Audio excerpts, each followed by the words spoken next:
کیا اب جانتے ہیں 9 ربیع الاول اور 12 ربیع الاول کے دن کیا ہوا تھا؟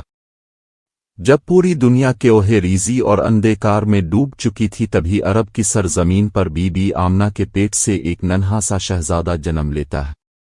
یہی شہزادہ خودی رسول پیغمبر رسول حضرت محمد صلی اللہ علیہ وسلم ہوگی۔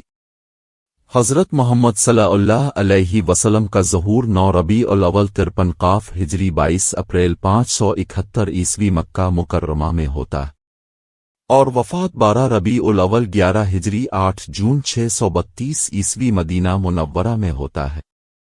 جب حضرت محمد صلی اللہ علیہ وسلم کا اس دنیا میں ظہور ہوا سبھی نجومی سجدے میں گر گئی، مکہ مکرمہ میں رکھی ہوئی مورتی نیچے آ کر گر گئے۔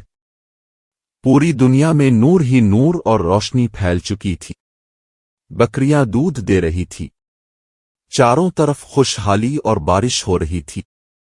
جو فراش کی آگ ہزاروں سال سے جل رہی تھی جس کی لوگ پوجا کر رہے تھے وہ اچانک بند ہو گئے۔ آپ کے دادا عبد المطلب آپ کو گودی میں اٹھا کر بانو قریش کے سامنے لاتے ہیں اور آپ کے نام کا اعلان کرتے ہیں، آپ کا نام محمد رکھا جاتا ہے۔ یہ ویڈیو اپنے سارے دوستوں میں شیئر کریں۔